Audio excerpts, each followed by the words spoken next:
Welcome to crack competition SK. आज हम teaching aptitude के बारे में डिस्कस करेंगे। Concept of teaching. टीचर जो है एक वैल्यू, एटीट्यूड, बिलीव्स और इंटेंशन में लाइक अम्ब्रेला की तरह। अब इसमें कई पॉइंट्स हम देखेंगे, जैसे teacher centre method, student centre method और deductive, inductive and others. Teacher centre teaching जो है उसकी विशेषताएं कभी तथ्यों की बात, कभी अवधारणाओं और कभी सिद्धांत और कभी नियमों की बात करते हैं। कभी चित्र द्वारा, चार्ट द्वारा, प्रतिरूपों, प्रयोगों का प्रदर्शन करते हैं। अनुदेशनात्मक विधि के अंतर्गत आता है, जैसे स्टूडेंट को निर्देश देना, पूछे गए प्रश्नों का उत्तर मौखिक रूप से या लिखित रूप से देना। टीचर ज़्यादा सक्रिय होते हैं। टीचर सेंटर मेथड पे टीचर जो है ज़्यादा सक्रिय होते हैं, विद्यार्थी सीमित होते हैं। इसमें टीचर को ज़्यादा सक्रिय होना पड़ता है। स्टूडेंट सेंटर टीचिंग मेथड में खेल विधि, प्रोजेक्ट द्वारा समस्या समाधान, इस तरीके से ग्रुप डिस्कशन, सिम्पोजिशन, सेमिनार द्वारा, पैनल द्वारा, रोल प्ले यानी कि नाटक द्वारा, इस तरीके से किया जाता है। टीचर सेंटर मेथड में शिक्षक जो है उसमें प्रधान होते हैं और स्टूडेंट सेंटर मेथड में स्टूडेंट और टीचर दोनों ही सक्रिय रहते हैं। शिक्षण कौशल उद्देश्य के आधार पर 3 टाइप्स होते हैं: ज्ञानात्मक, भावात्मक, मनोज्ञातात्मक। स्तरों का आधार पर स्मृति स्तर, मेमोरी लेवल, बोध स्तर, अंडरस्टैंडिंग लेवल और थर्ड है रिफ्लेक्टिव लेवल। शैक्षिक आधार 3 type: formal, informal, post formal.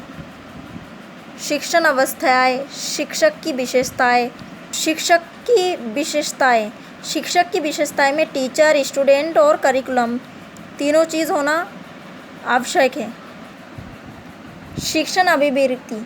शिक्षण का मुख्य उद्देश्य ही है अधिगम, जैसे memory level, understanding level, reflective level. Memory level क्या होता है? मेमोरी लेवल जो हार्वर्ड द्वारा दिया गया है, जैसे छोटे बच्चों को रटाना, अभ्यास कराना, प्रयोग करना, सूझबूझ का अभाव, अभिप्रेरणा का स्तर न्यूनतम होता है इसमें। मौखिक लेवल से मूल्यांकन कैसे होता है, ये सारी चीज़ें इसमें समझाया जाता है। अंडरस्टैंडिंग लेवल जो है ये समझने के ऊपर कि चिल्ड्रन को स्टूडेंट्स को कितने समझ में आया है। मेमोरी प्लस साइज क्या है ये आप जान सकते हो। तथ्यों को याद करना, और उसे आवश्यक नहीं कि उसे समझना भी है, बल्कि तथ्यों को याद करना, रटने के अकॉर्डिंग। रिफ्लेक्टिव लेवल जो है मॉरिस हंट द्वारा दिया है। ये मेमोरी, अंडरस्टैंडिंग और रिफ्लेक्टिव इन तीनों का निचोड़ है। टीचिंग की बेसिक रिक्वायरमेंट। वेरिएबल चर होते हैं।